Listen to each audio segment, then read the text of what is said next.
नमस्कार, मैं हूं अजय प्रकाश और आप देख रहे हैं जनज्वार। बिल्किस बानो के मामले में जिन आरोपियों को रिहा किया गया, उसके बाद से पूरे देश भर में एक बहस छिड़ गई है कि क्या इस तरह के जघन्यतम मामलों में आरोपियों को इस तरह से छोड़ दिया जाना चाहिए। दूसरी उससे भी बड़ी बात ये हुई कि जब वह अपराधी छोड़े गए, रिहा किए गए, उसके बाद उनका बकायदा माला पहनाकर स्वागत किया गया। जाहिर तौर पर इसका एक संदेश था। इस संदेश के खिलाफ देश में बहुत सारे विरोध प्रदर्शन हुए। उन विरोध करने वालों में एक मुख्य हस्ताक्षर रूपरेखा वर्मा भी।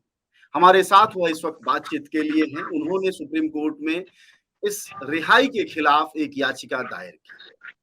तो सबसे पहले मैम आपसे बातचीत की पहला सवाल यही कि अगर मुकदमा पूरा हो गया, सजा पूरी हो गई, तो फिर रिहाई के अलावा क्या ऑप्शन था, जिसकी वजह से आप लोग विरोध कर रहे देखिए, ये सजा पूरी कहाँ हुई। जी, एक बात तो ये कि उनको आजन्म कारावास का दंड सुनाया गया। जी, 12 लोग थे, उनमें एक की मृत्यु हो गई, एक नहीं रहे, 11 बचे। तो जी, इनको आजन्म कारावास का दंड सुनाया गया था। और कानून ये है और सुप्रीम कोर्ट के कई फैसले ये हैं जिसमें ये कहा गया है कि आजन्म कारावास को कमतर सालों में परिवर्तित तब किया जा सकता है, यानी कि बीच में रिहाई तब मिल सकती है जबकि आरोप इतने ज्यादा बड़े आरोप ना हो। उसमें साफ ये है कि जान से मार देना, कत्ल कत्ल और बलात्कार जैसे जो बहुत घिनौने अपराध हैं, इनमें ये रिहाई का जो अच्छे व्यवहार की वजह से रिहाई का जो ऑप्शन है ये इस्तेमाल नहीं किया जा सकता। दूसरी बात हम लोगों को याद रखनी चाहिए कि ये लोग तो वैसे भी जेल में बहुत कम रहे। गुजरात सरकार की मेहरबानी कि इनको बहुत ही हल्के फुल्के कामों के लिए भी पैरोल मिलता रहा। ये बड़ा जिंदगी में मौज उड़ाते रहे हैं, इतने जघन्य अपराध में कन्विक्ट होने, यानी ये केवल आरोपित नहीं है बल्कि जी, इनका हर जो आरोप है वो सिद्ध हुआ। लंबी कार्यवाही चली अदालत में और उसमें ये पूरी तरह से सबूतों की जांच बड़ी बारीकी से की गई और ये सिद्ध हुआ कि सचमुच इन लोगों ने, इनमें से हर एक ने दो दो बहुत बड़े घिनौने अपराध किए थे। हत्याएं, और बड़ी निर्मम तरीके से हत्याएं, छोटे बच्चों से लेके बूढ़ों तक की, और एक एक ने कई कई हत्याएं की, और जी, बलात्कार भी किया, वो भी मिलकर के सामूहिक बलात्कार। तो ऐसे में भी अगर सजाएं माफ होती रहेंगी, उनको बड़ी आसानी से पैरोल मिलता रहेगा, वो जिंदगी की सारे मजे लूटते रहेंगे, तो फिर समझ लीजिए देश में कोई उम्मीद नहीं बचती जी, है। और हम समझ रहे हैं कि महिलाओं के शील भंग की इजाजत दी गई है। जी, कुछ और भी बड़ी कड़वी बातें हैं, लेकिन बात आगे बढ़ेगी तो बताऊंगी। जी। आपकी बात से एक चीज क्लियर हो रहा है हमारे दर्शकों को कि सबसे पहले कोई कंफ्यूजन नहीं होना चाहिए, जो लोग भी सुन रहे हैं इस इंटरव्यू को, बातचीत को, कि उन अपराधियों को जिन्हें छोड़ा गया 12 में से 11, जिसमें से एक की मौत हो गई थी, वह सब आजन्म कारावास, मतलब जब तक जिएंगे तब तक जेल में रहेंगे, उसके सजा याफ्ता थे। बावजूद गुजरात सरकार ने छोड़ा। एक चीज और बताइएगा मैम, गुजरात सरकार के छोड़ने से जुड़ा हुआ है कि जब गुजरात सरकार को अदालत ने कहा कि रिव्यू करो और फिर अपनी रिपोर्ट दो, तो रिव्यू के रिपोर्ट में जाहिर तौर पर गुजरात सरकार को वही देना था, क्योंकि इस वक्त जब हमारे प्रधानमंत्री हैं वही उस वक्त मुख्यमंत्री थे, तो जाहिर तौर पर वो बहुत बाहर नहीं जाती। लेकिन अदालत का जो रोल रहा इस पूरे मामले में, वह उसके को लेकर आप क्या कहें? देखिए, मैं एक तो बात मैं ये बताना चाहूंगी, ये भी पता नहीं दर्शकों को पता है पहले से जी, या नहीं, हम्म, कि इसमें जो रिहाई हुई है इसमें बड़ी गंभीर कानूनी कमियां भी हैं और कानून का उल्लंघन हुआ है पूरी तरह से। ये एक बड़ी अजीबो-गरीब और शर्मनाक हालात में आजकल हम लोग जी रहे हैं, जहाँ पे कि सिर्फ सेशंस कोर्ट के द्वारा नहीं, निचली अदालतों द्वारा नहीं, लेकिन थोड़ी ऊंची और बहुत ऊंची अदालतों से भी लगातार कानून विरोधी निर्णय आ रहे हैं। और इससे ज्यादा असहायता की और गलत स्थिति, और कहना चाहिए देश एक तरह से अपराधों का अड्डा बनाया जा रहा है। कानूनन परमिशन लेनी चाहिए थी रिहाई के लिए, जहां पर इनको सजा मिली। और सजा अगर आप लोगों को ना याद हो, आप लोग यंगर हैं काफी, कम उम्र के अभी हैं, लेकिन शायद इतना तो आपको याद होगा 2002 और उसके बाद की जो बड़े बड़े केस हुए, कि चूंकि गुजरात में न्याय मिलने की संभावना याचियों को कम लगती थी उस समय, सही या गलत, उन्होंने ये अपील की थी, ये एक गुजारिश की थी कि ये मुकदमा गुजरात के बाहर चलाया जाए, और इसकी उनको अनुमति मिल गई थी बड़े कोर्ट से। और इसलिए ये मुकदमा महाराष्ट्र में चला था। कानून ये कहता है कि जिस अदालत में उनका कन्विक्शन हुआ है, उनको अपराधी मान लिया गया, उनका अपराध सिद्ध हो गया, और सजा जिस कोर्ट ने सुनाई है वहां से भी परमिशन लेनी चाहिए। वहां से नहीं ली गई, गुजरात में ली गई। दूसरी बात ये कि ये जो पूरा एक दिखावटी ताना बाना, उन्होंने कहा कि हम छोड़ेंगे, और फिर एक कमेटी बनाई जो रिव्यू करेगी। कमेटी में कौन लोग थे? कोई कोर्ट के जज वगैरह तो थे नहीं, उसमें भाजपा के ही लोग थे, पॉलिटिशियंस थे। उन्होंने कर दिया, और उन्हीं में से एक पॉलिटिशियन राउत, जो कि गोधरा के विधायक हैं, गोधरा से गुजरात के विधायक हैं, वो उस कमेटी में थे। और जब ये लोग निकले हैं उसके बाद आप सबने ये नोट किया होगा, पढ़ा होगा, इसके सबूत हैं, वीडियो है, कि वो ये कह रहे हैं कि ये 11 लोग ब्राह्मण परिवारों से हैं और बड़े संस्कारी हैं। अब ये देखिए, एक गलती, दूसरी गलती, तीसरी गलती, और एक शर्मनाक चीज से फिर अगले कदम में उससे ज्यादा बड़ी शर्मनाक बात, कि तीसरे कदम में उससे भी ज्यादा बड़ी शर्मनाक बात। एक तो उन्हें पैरोल पे पैरोल मिलता रहा, बिल्कुल गलत, बिल्कुल अपराध को बढ़ावा देने की ये कार्यवाही थी। नंबर 2, यहाँ पर देखिए, सिर्फ गरीबों के लिए आवाज उठाने वालों को, आदिवासियों के लिए आवाज उठाने वालों को 8-8, 10-10 सालों से जेल में डाला हुआ है बिना ट्रायल के। तीस्ता सेटलवाट जेल में है, एक के बाद एक उनकी बेल की, जमानत की जो एप्लीकेशन है वो लटकाई जा रही है या रिजेक्ट की जा रही है। लेकिन आप देखिए कि जिस पर कि दुनिया भर में जो सबसे जघन्यतम अपराध माने जाते हैं, हर एक उन दोनों अपराधों का सिद्ध क्या नाम दोषी है, उसको बार बार पैरोल भी मिलता है, नंबर 1। उसके बाद एक कमेटी बनती है उनकी रिहाई के लिए, वो कमेटी कायदे की नहीं है, उसमें उन्हीं के सपोर्टर्स भरे हुए हैं। नंबर 3, जहां से रिहाई की अनुमति लेनी चाहिए वहां से नहीं ली गई। चौथी चीज कि उनके आने के बाद उनका ना केवल आपने कहा माला पहनाई गई, उनका आरती भी उतारी गई, पैर छुए गए, तिलक वंदन हुआ, जो आप भगवान का करते हैं, अवतारों का करते हैं।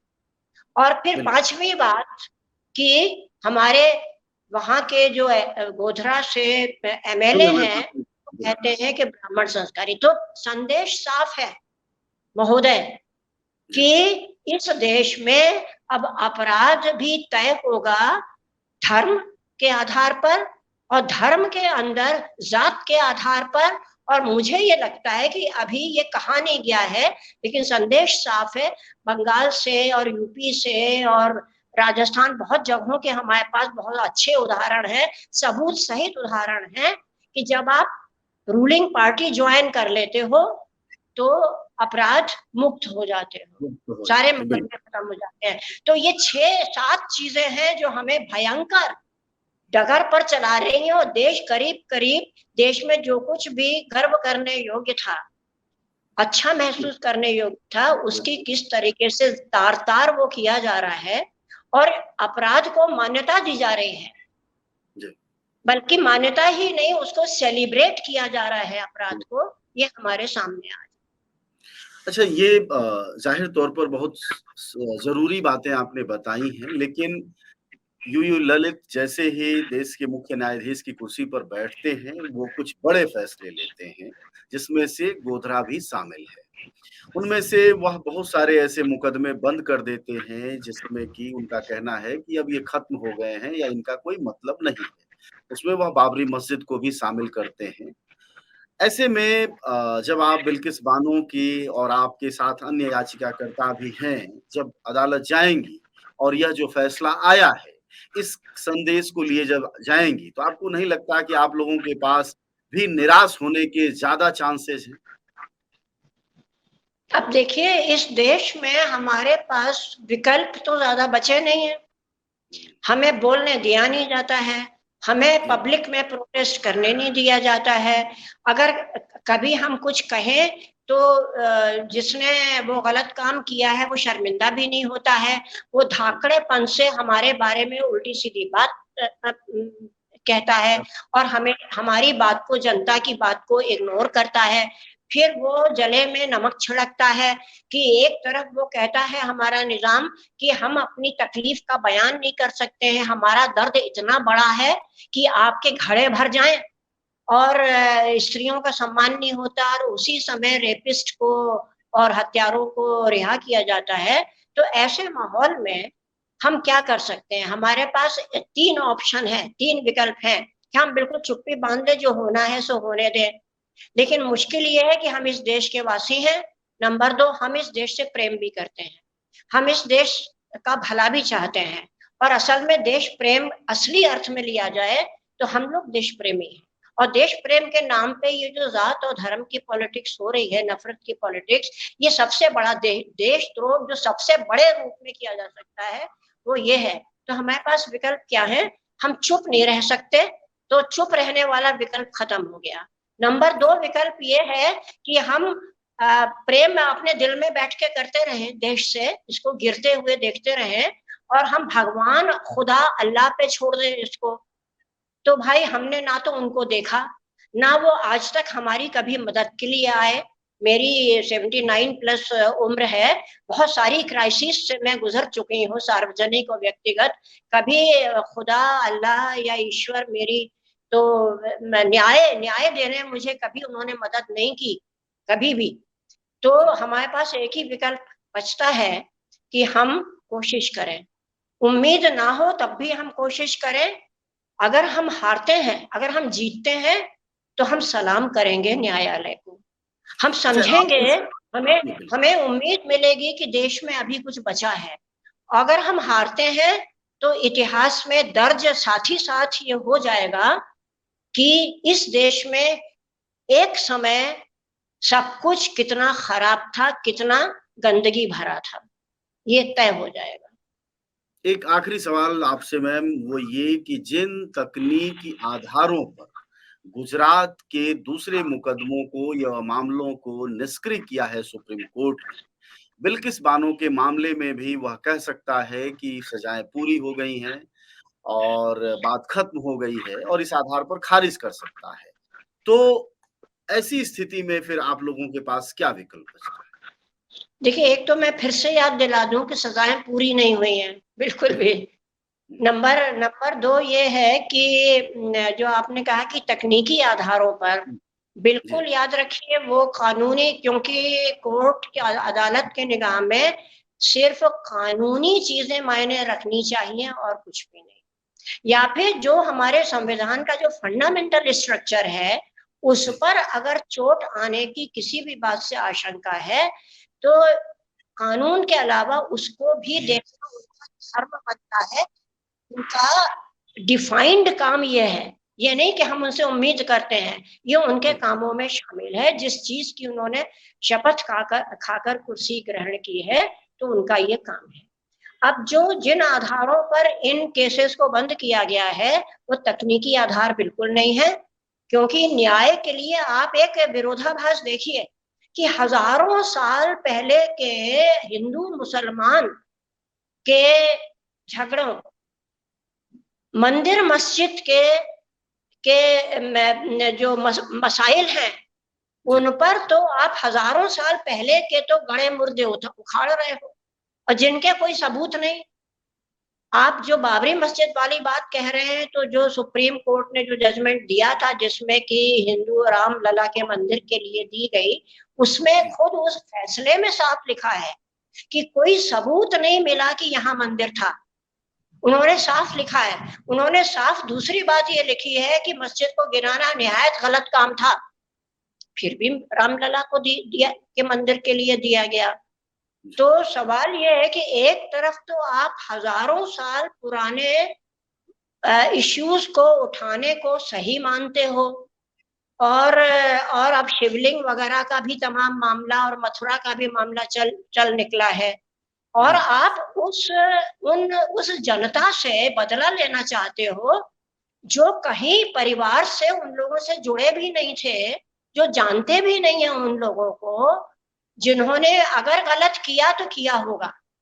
अगर इतिहास आप उस तरह समझना चाहते हो तो वो तो जायज है कोर्ट की निगाह में, लेकिन अभी 20, 25, 30 साल पहले के हुए एक बहुत वहशियत भरे अपराध का जो एक दौरा चला, एक लंबा दौर चला, तो उसमें आप कहते हो अब बहुत हो गया न्याय पिटीशन करते करते। अब ये खत हमें याद है तीस्ता किस तरह जेल में है, क्यों जेल में है, क्योंकि हमारे एक बहुत ही नामी गिरामी सुप्रीम कोर्ट के जज ने कहा कि they want the pot to keep boiling.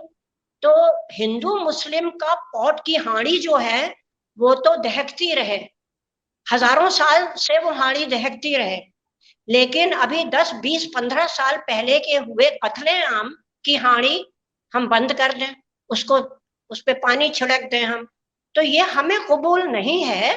हम सफल नहीं हो पाएंगे अपनी लड़ाई में, पता है, क्योंकि हम तानाशाही के दौर से गुजर रहे हैं। हमें हारना है, हम जानते हैं। अपने हम केस में नहीं कह रहे हैं कि हारना है, उसमें हमें उम्मीद है, लेकिन इन जनरल ये जो एक दौर चल रहा है नफरत का, इसमें हम एक बड़ी जमात से हार सकते हैं, लेकिन जब तक जिंदा है हम कबूल नहीं करेंगे, इसके खिलाफ बोलेंगे। जी, शुक्रिया आपका बातचीत के लिए। हमारे साथ बातचीत कर रही थी रूपरेखा वर्मा। उन्होंने विस्तार से बताया कि कैसे विल्की बानो के मामले में गुजरात सरकार ने जो रिहाई का रास्ता खोला है वह गलत है और वह अन्यायपूर्ण भी है। इसके खिलाफ रूपरेखा वर्मा के साथ साथ 3 और जाने माने सामाजिक कार्यकर्ताओं ने सुप्रीम कोर्ट में एक याचिका दायर की है और मांग रखी है कि जिन अपराधियों को छोड़ा गया है गलत तरीके से उन्हें फिर से सजायाफ्ता किया जाए, क्योंकि यह कानून विरुद्ध भी है और पीड़ित के हक के खिलाफ भी। शुक्रिया आपका बातचीत के लिए, धन्यवाद।